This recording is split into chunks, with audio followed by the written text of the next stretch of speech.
7. Jews and Gentiles.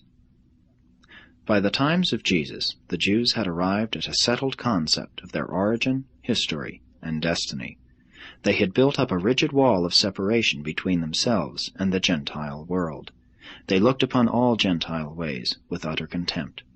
They worshipped the letter of the law and indulged a form of self-righteousness based upon the false pride of descent. They had formed preconceived notions regarding the promised Messiah, and most of these expectations envisaged a Messiah who would come as a part of their national and racial history. To the Hebrews of those days, Jewish theology was irrevocably settled, forever fixed. The teachings and practices of Jesus regarding tolerance and kindness ran counter to the long-standing attitude of the Jews toward other peoples whom they considered heathen. For generations, the Jews had nourished an attitude toward the outside world which made it impossible for them to accept the Master's teachings about the spiritual brotherhood of man. They were unwilling to share Yahweh on equal terms with the Gentiles, and were likewise unwilling to accept as the Son of God one who taught such new and strange doctrines. The scribes, the Pharisees, and the priesthood held the Jews in a terrible bondage of ritualism and legalism, a bondage far more real than that of the Roman political rule. The Jews of Jesus' time were not only held in subjugation to the law, but were equally bound by the slavish demands of the traditions, which involved and invaded every domain of personal and social life.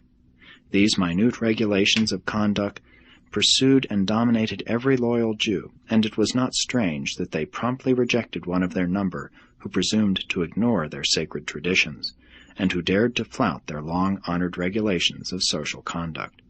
They could hardly regard with favor the teachings of one who did not hesitate to clash with dogmas, which they regarded as having been ordained by the father Abraham himself. Moses had given them their law, and they would not compromise. By the time of the 1st century after Christ, the spoken interpretation of the law by the recognized teachers, the scribes, had become a higher authority than the written law itself. And all this made it easier for certain religious leaders of the Jews to array the people against the acceptance of a new gospel. These circumstances rendered it impossible for the Jews to fulfill their divine destiny as messengers of the new gospel of religious freedom and spiritual liberty.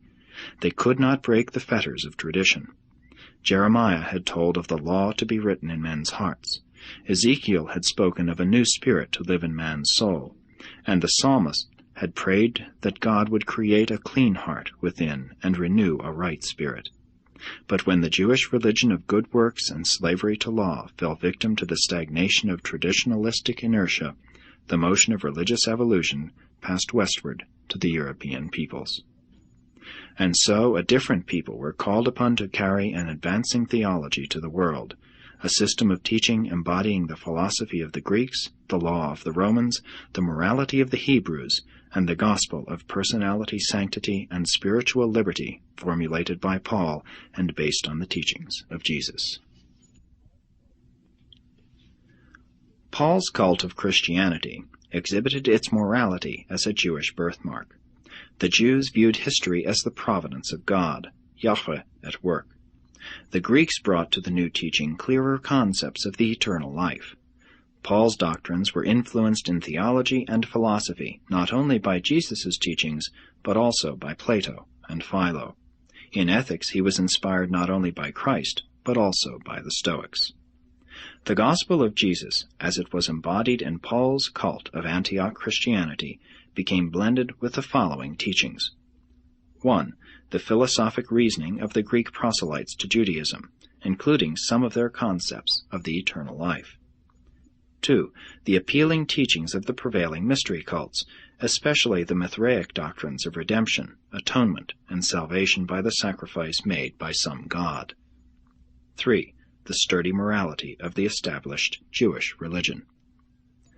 The Mediterranean Roman Empire, the Parthian kingdom, and the adjacent peoples of Jesus' time all held crude and primitive ideas regarding the geography of the world, astronomy, health, and disease, and naturally they were amazed by the new and startling pronouncements of the carpenter of Nazareth.